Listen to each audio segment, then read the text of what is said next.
Hi, எல்லாரும் எப்படி இருக்கீங்க? ஹோப் எல்லாரும் டூயிங் குட். மகா கந்த சஷ்டி விரதம் இந்த வருஷம் வந்துட்டு நிறைய பேர் வந்து இந்த விரதம் இருந்திருக்கீங்க. நானுமே நிறைய ரீல்ஸில் நிறைய பேர் டே 1 டே 2ன்னு போடுறத வந்து நிறைய பார்த்தேன். ஸோ இந்த மாதிரி விரதம் இருந்து அவங்களுக்கு எந்தெந்த முறைப்படி அவங்களுக்கு அது சௌகரியமாக இருந்துச்சோ அந்த முறைப்படி எல்லாருமே இருந்திருப்பீங்க. ஸோ நீங்கள் என்ன நினச்சிங்களோ அது எல்லாமே உங்களுக்கு கைகூடி வரட்டும்னு சொல்லிட்டு நானும் வந்து ப்ரே பண்ணிக்கிறேன். நானும் லாஸ்ட் இயரும் இருந்தேன். இந்த வருஷமும் வந்துட்டு 6 நாள் தான் இந்த விரதத்தை நான் கடைப்பிடிச்சேன்.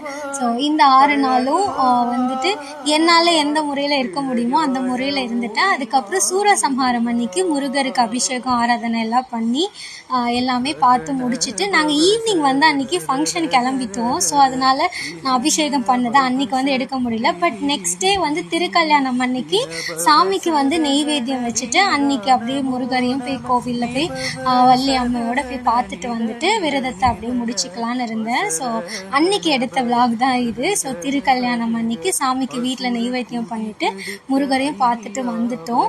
நான் இந்த வருஷம் வந்துட்டு இதை வந்து டே 1 டே 2 அப்படின்ட்டு ஷேர் பண்ணலை. பட் இதை வந்து ஒரு ஓவராலாக உங்களுக்கு வந்து நான் காமிச்சிடலான்னு நினச்சேன். ஸோ அதுதான் இந்த vlog. Thank you so much. Next விளாக்ல பார்க்கலாம். பாய்.